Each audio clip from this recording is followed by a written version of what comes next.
जय हिंद। स्वागत है आप सभी का अपने यूट्यूब परिवार बी ए सेमेस्टर वाला में। डॉक्टर राम मनोहर लोहिया अवध विश्वविद्यालय और उससे संबंधित सभी कॉलेज में कल आपके एग्जाम होने वाले हैं बी ए सेकेंड सेमेस्टर में इकोनॉमिक्स के।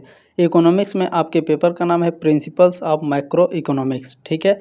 और पेपर कब है? 28 मई 2026 को, ठीक है। हो सकता है ये आपका बकरा ईद के वजह से ये आपका डेट चेंज भी हो गया हो। अगर नहीं चेंज हुआ है तो भी कोई दिक्कत की बात नहीं है, अगर चेंज हो गया होगा तो भी कोई दिक्कत की बात नहीं है। आप इस क्लास को अटेंड कर लीजिएगा, ठीक है ना। ये मोस्ट इंपॉर्टेंट सारे क्वेश्चंस रहेंगे। और माँ विंध्यवासिनी विश्वविद्यालय मिर्ज़ापुर में आप लोगों का जो एग्ज़ाम है वो 29 मई 2026 को होने वाला है, ठीक है ना। यानी उत्तर प्रदेश में जितने भी विश्वविद्यालय हैं, आप सभी के जितने भी कॉलेज हैं उत्तर प्रदेश में, जिनके भी एग्ज़ाम अभी बाकी हैं या फिर 2028 में एग्ज़ाम होंगे या 2027 में, सभी बच्चे इस क्लास को अटेंड करेंगे, ठीक है ना। चले क्लास को स्टार्ट करते हैं। जितने भी राम मनोहर लोहिया अवध विश्वविद्यालय के और उससे संबंधित विश्वविद्यालय के बच्चे हैं और जो माँ विंध्यवासिनी विश्वविद्यालय मिर्ज़ापुर है, सभी बच्चे ध्यान से सुनेंगे। क्लास के लास्ट में मैं बहुत ही कुछ इंपॉर्टेंट चीज़ें बताने वाला हूँ और भी क्वेश्चन पेपर और भी क्लास के बारे में, तो लास्ट में ध्यान से सुन करके जाएंगे सारी चीज़ें, ठीक है। पहले हम लोग क्लास को अटेंड करते हैं। चलिए, इसमें पहला क्वेश्चन देखिएगा। फर्स्ट क्वेश्चन पूछा गया है कि निम्न में से किसका अध्ययन समष्टि अर्थशास्त्र में किया जाता है, ठीक है ना। माइक्रो इकोनॉमिक्स में किसका स्टडी किया जाता है? तो इसमें राष्ट्रीय आय का स्टडी किया जाता है, नेशनल इनकम का, ठीक है ना। माइक्रो इकोनॉमिक्स यानी समष्टि अर्थशास्त्र में किसका अध्ययन किया जाता है? राष्ट्रीय आय का अध्ययन किया जाता है, नेशनल इनकम का, ठीक है। बी ऑप्शन राइट है क्वेश्चन नंबर पहले का। चलिए, दूसरा क्वेश्चन इसमें आपसे पूछा गया है द्विक्षेत्रीय अर्थव्यवस्था में कौन से क्षेत्र शामिल होते हैं? द्विक्षेत्रीय अर्थव्यवस्था में आपके शामिल होते हैं घरेलू तथा फर्म, ठीक है ना। हाउस होल्ड और फर्म आपके द्विक्षेत्रीय अर्थव्यवस्था के क्षेत्र में शामिल होते हैं। बी ऑप्शन राइट है क्वेश्चन नंबर दूसरे का, ठीक है। क्लियर हो गया। चलिए, प्रश्न नंबर 3 इसमें आपसे क्या पूछा गया है? क्वेश्चन नंबर 3 है कि साधन लागत पर जीडीपी बराबर होता है। साधन लागत पर जो जीडीपी होता है वो बराबर होता है किसके बराबर? तो बाजार कीमत पर जीडीपी और शुद्ध अप्रत्यक्ष कर के बराबर होता है। ये ऑप्शन राइट है क्वेश्चन नंबर तीसरे का, ठीक है। चलिए, प्रश्न नंबर 4 इसमें आपसे पूछा गया है, देखें, राष्ट्रीय आय को इस रूप में भी जाना जाता है। जो राष्ट्रीय आय है, जो नेशनल इनकम है, उसको किस रूप में जाना जाता है? इसको एनएनएफसी के रूप में भी जाना जाता है, एनएनपीएफसी के रूप में भी जाना जाता है। सी ऑप्शन राइट है क्वेश्चन नंबर 4 का, ठीक है। नेक्स्ट क्वेश्चन देखेंगे, प्रश्न नंबर 5 इसमें पूछा गया है वास्तविक जीडीपी की गणना किस आधार पर की जाती है? वास्तविक जीडीपी की गणना की जाती है बेस ईयर प्राइसेस पर, आधार वर्ष कीमतों पर वास्तविक जीडीपी की गणना की जाती है। बी ऑप्शन राइट है क्वेश्चन नंबर 5 का, ठीक है। चलिए, अगला क्वेश्चन इसमें पूछा गया है प्रयोज्य आय बराबर होता है। प्रयोज्य आय है ना, ये किसके बराबर होता है? ये व्यक्तिगत आय और प्रत्यक्ष कर के बराबर होता है। ये ऑप्शन आपका राइट है। पर्सनल इनकम और डायरेक्ट टैक्सेस के बराबर होता है ये प्रयोज्य आय, ठीक है। चलिए, अगला क्वेश्चन देखेंगे, प्रश्न नंबर 7 इसमें आपसे क्या पूछा गया है? से इनका पूरा नाम क्या है? जेबी से इनको कहा जाता है। तो जेबी से का बाजार नियम व्यक्त करता है, क्या व्यक्त करता है? पूर्ति अपनी मांग स्वयं सुनिश्चित करती है। बी ऑप्शन आपका राइट है, ठीक है। चलिए, अगला क्वेश्चन प्रश्न नंबर 8 इसमें पूछा गया है प्रभावपूर्ण मांग का सिद्धांत किसने दिया? मोस्ट इंपॉर्टेंट क्वेश्चन रहेगा ये, ठीक है ना। क्या कह रहा है? प्रिंसिपल ऑफ इफेक्टिव डिमांड यानी प्रभावपूर्ण मांग का सिद्धांत, ये किसके द्वारा दिया गया है? तो जे.एम. किन्स के द्वारा प्रभावपूर्ण मांग का सिद्धांत, प्रिंसिपल ऑफ इफेक्टिव डिमांड का जो सिद्धांत है जे.एम. किन्स के द्वारा दिया गया है, ठीक है। ये ऑप्शन आपका राइट हो जाएगा। चलिए, अगला क्वेश्चन प्रश्न नंबर 9 इसमें आपसे पूछा गया है औसत उपभोग प्रवृत्ति यानी एपीसी होती है। ये क्या होती है? यहाँ पर आप लोग यहाँ पर भी इंग्लिश में भी देख लेंगे, एवरेज प्रोपेंसिटी ऑफ कंज्यूम, है ना। एपीसी किसके बराबर होती है? तो जो एपीसी होती है वो C/Y के बराबर होती है। ये ऑप्शन आपका करेक्ट है। नेक्स्ट क्वेश्चन देखेंगे, प्रश्न नंबर 10 इसमें पूछा गया है उपभोग फलन C=50 प्लस 0.25y में MPC होगी। तो इसमें जो MPC होगी वो 0.25 होगी। डी ऑप्शन राइट है क्वेश्चन नंबर 10 का। इसको आप लोग सॉल्व भी कर लेंगे, ये किताब तो आप लोग पढ़ ही रहे हैं, ठीक है। चलिए, क्वेश्चन नंबर 11 इसमें पूछा गया है MPC का मान हमेशा किसके बीच होता है? तो जो MPC होता है इसका मान हमेशा 0 तथा 1 के बीच में होता है, ठीक है ना। किसके बीच में होता है? 0 तथा 1 के बीच में। डी ऑप्शन आपका राइट है। अगला क्वेश्चन देखेंगे प्रश्न नंबर 12। इसमें पूछा गया है स्वायत्त निवेश होता है। स्वायत्त निवेश जो होता है आय से स्वतंत्र होता है, ठीक है ना। स्वायत्त निवेश आय से स्वतंत्र होता है, यानी ऑटोनोमस जो इन्वेस्टमेंट होता है ये इंडिपेंडेंस फ्रॉम इकोनॉमिक होता है, ठीक है ना। बी ऑप्शन आपका राइट है। चलिए अगला क्वेश्चन देखेंगे प्रश्न नंबर 13। इसमें आपसे क्या पूछा गया है, गुणक प्रभाव अधिक होता है जब जब एमपीसी अधिक होती है ना। गुणक प्रभाव अधिक होगा जब एमपीसी अधिक होगी। बी ऑप्शन आपका राइट है, ठीक है। अगला क्वेश्चन देखेंगे प्रश्न नंबर 14। इसमें आपसे क्या पूछा गया है, देखिए प्रतिष्ठित सिद्धांत के अनुसार ब्याज एक प्रतिफल है। किसका प्रतिफल है, तो ब्याज बचत का प्रतिफल है, सेविंग का। सी ऑप्शन राइट है क्वेश्चन नंबर 14 का। अगला क्वेश्चन प्रश्न नंबर 15। इसमें आपसे पूछा गया है नव प्रतिष्ठित सिद्धांत में ऋण योग्य कोष की मांग आती है कहाँ से, तो इन्वेस्टमेंट से यानी निवेश से, और संचयन से यानी होर्डिंग से, और उपभोग से यानी कंजप्शन से, ठीक है। तो इन सभी से नव प्रतिष्ठित सिद्धांत में ऋण योग्य कोष की मांग आती है, ठीक है। डी ऑप्शन राइट है क्वेश्चन नंबर 15 का। Next question 16 number. इसमें आपसे क्या पूछा गया है, तरलता जाल तब होता है जब ब्याज दर होती है। तरलता जाल तब होता है जब ब्याज दर अपने न्यूनतम संभव स्तर पर होती है। डी ऑप्शन राइट है क्वेश्चन नंबर 16 का, ठीक है। चलिए अगला क्वेश्चन 17 नंबर। इसमें क्या पूछा गया है, आपसे पूछा गया है आईएस वक्र का ढाल होता है ना। एक सेकेंड, चले।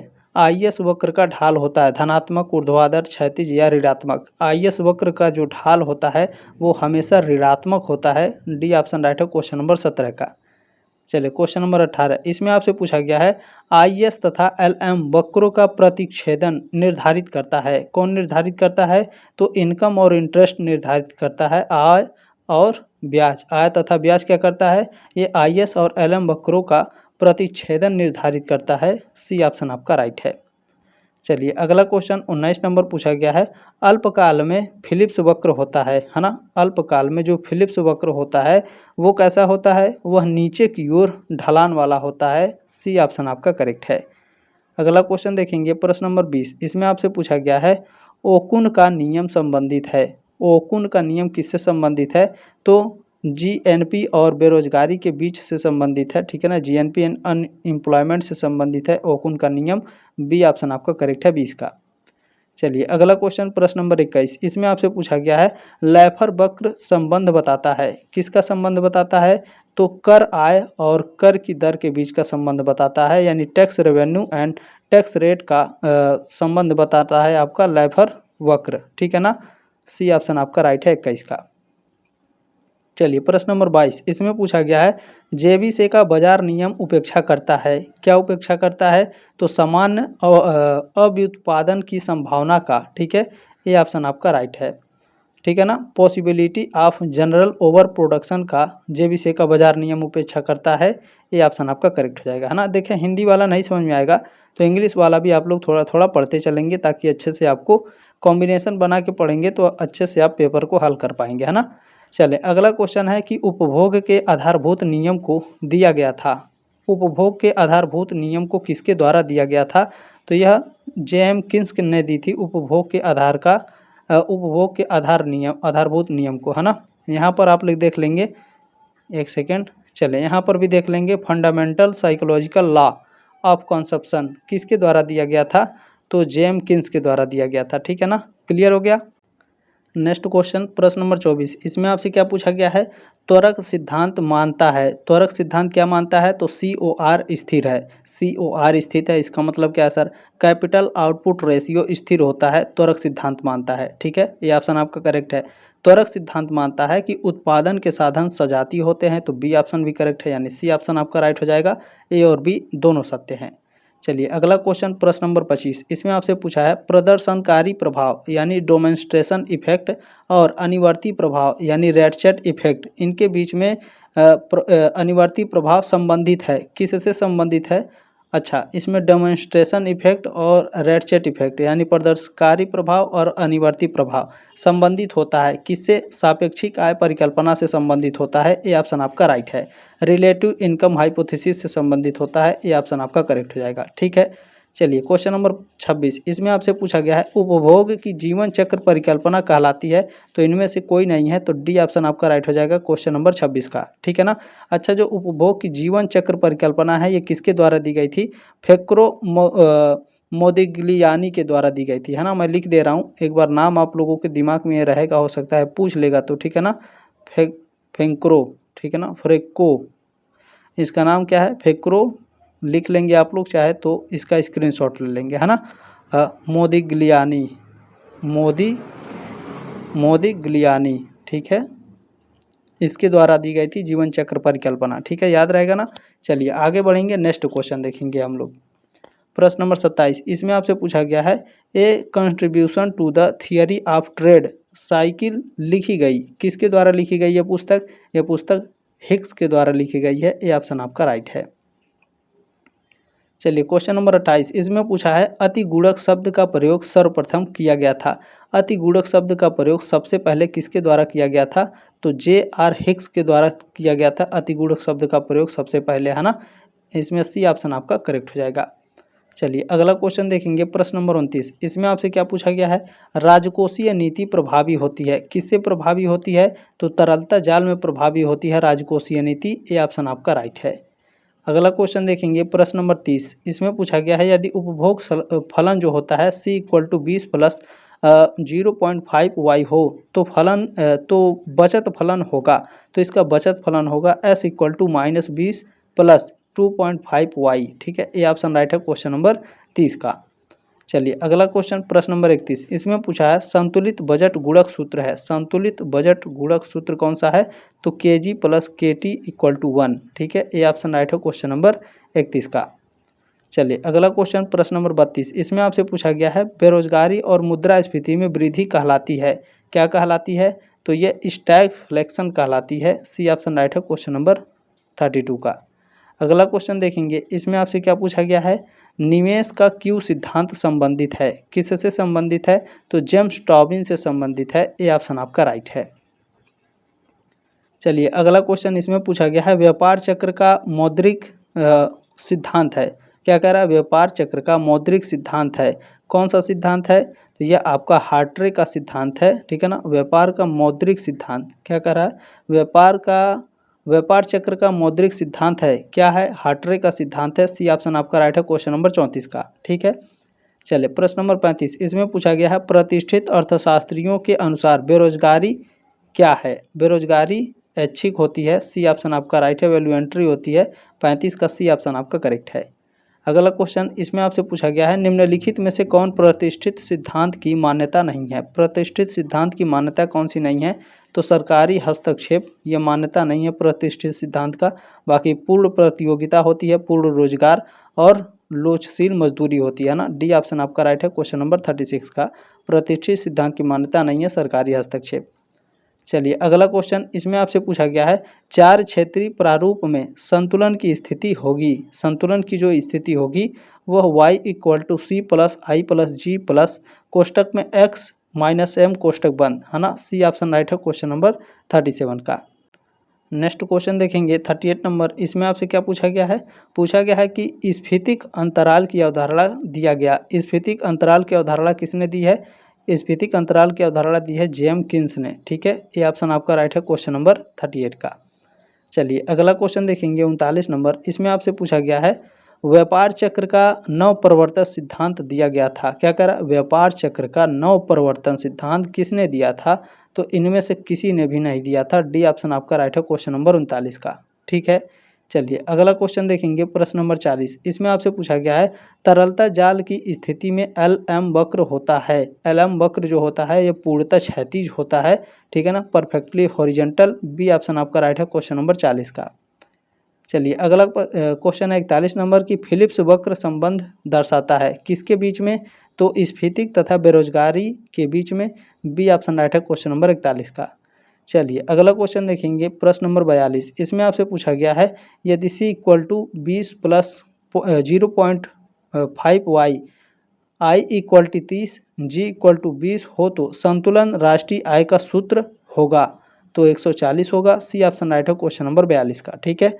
इसका आप लोग किताब पढ़ ही रहे होंगे, इसका आप लोग निकाल लेंगे, है ना।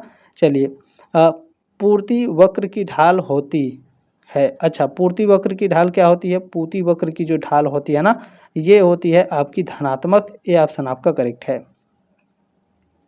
अगला क्वेश्चन है कि मुद्रा की सट्टेबाजी संबंधित मांग फलन है। मुद्रा की सट्टेबाजी संबंधी जो मांग फलन होती है वो ब्याज के दर की होती है। बी ऑप्शन आपका राइट है क्वेश्चन नंबर 44 का। चलिए अगला क्वेश्चन प्रश्न नंबर 45, इसमें आपसे पूछा गया है कि त्वरक सिद्धांत संबंध दर्शाता है किसके बीच में? तो उपभोग एवं निवेश के बीच में। डी ऑप्शन आपका राइट है, कंजप्शन एंड इन्वेस्टमेंट के बीच में त्वरक सिद्धांत संबंध दर्शाता है। डी ऑप्शन आपका राइट हो जाएगा। नेक्स्ट क्वेश्चन देखेंगे, इसमें आपसे पूछा गया है एमईसी निर्धारित होती है। एमईसी किसके द्वारा निर्धारित होती है? तो भावी आय के द्वारा और पूर्ति कीमत के द्वारा, दोनों के द्वारा। तो सी ऑप्शन राइट है क्वेश्चन नंबर 46 का। चलिए प्रश्न नंबर 47, इसमें पूछा है कि समग्र मांग में शामिल होता है। समग्र मांग में क्या शामिल होता है? उपभोग प्लस विनियोग आपका शामिल होता है, consumption and investment. C option right है क्वेश्चन नंबर 47 का। चलिए अगला क्वेश्चन देखेंगे, क्वेश्चन नंबर 48, इसमें आपसे पूछा गया है कि मजदूरी दर में, है ना, मजदूरी दर में कटौती की संकल्पना दिया गया किसके द्वारा दिया गया है? तो पीगू के द्वारा दिया गया है मजदूरी दर में कटौती की संकल्पना। बी ऑप्शन आपका राइट है।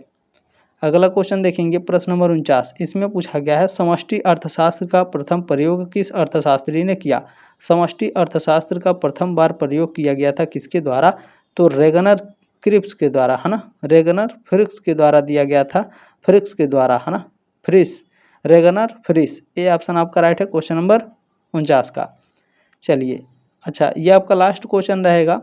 इसमें आपका पूछा गया है कि y = c+i+g व्यक्त करता है। क्या व्यक्त करता है? तो बंद अर्थव्यवस्था व्यक्त करता है, close economy. B option right है क्वेश्चन नंबर 50 का। और भी क्वेश्चन पेपर कहाँ मिलेगा आपको? चलिए मैं आपको बताता हूँ। चलें, डिस्क्रिप्शन बॉक्स में लिंक दिया गया है प्लेलिस्ट का। अगर आपको नहीं मिलेगा प्लेलिस्ट तो आप क्या करेंगे? पहली बात, इसमें क्वेश्चन कौन सा कवर करना है आपको, क्वेश्चन पेपर। तो देखिए यहाँ 2 क्वेश्चन पेपर आपको दिए गए हैं, ठीक है ना। एक क्वेश्चन पेपर यहाँ दिया गया है, आपको इसको कवर कर लेना है, और दूसरा क्वेश्चन पेपर यहाँ दिया गया है, इसको कवर कर लेना है। दोनों क्वेश्चन पेपर को आपको देख लेना है, ठीक है ना। अच्छा, ये क्वेश्चन पेपर आपको डिस्क्रिप्शन बॉक्स में प्लेलिस्ट का लिंक है, वहाँ से मिल जाएगा। अगर नहीं मिलेगा तो क्या करेंगे, आप हमें मैसेज करिएगा 7607574584। ये मेरा व्हाट्सअप नंबर है, ठीक है ना। इस पर आप लोग मैसेज करिएगा, मैं आपको प्लेलिस्ट का लिंक शेयर कर दूंगा, ठीक है। एग्जाम के बाद आप सभी जितने भी बच्चे हैं अपना अपना क्वेश्चन पेपर यहाँ पर भेज देंगे, इसी नंबर पर व्हाट्सअप कर देंगे, क्योंकि हर साल BA सेमेस्टर वाला आपको फ्री में पढ़ाता है। इसी तरीके से जब भी MCQ एग्जाम होंगे मैं आपको हर साल बिल्कुल फ्री में पढ़ाऊँगा, ठीक है ना। तो आपकी जिम्मेदारी बनती है कि अपना क्वेश्चन पेपर जरूर भेजें, ताकि मैं आपको आंसर की प्रोवाइड करा सकूँ और नेक्स्ट ईयर बच्चों को हेल्प हो सके। तो ठीक है, क्वेश्चन पेपर जरूर भेज देंगे। जल्दी मिलेंगे आपके नेक्स्ट क्लास में, तब तक के लिए जय हिंद, वंदे मातरम।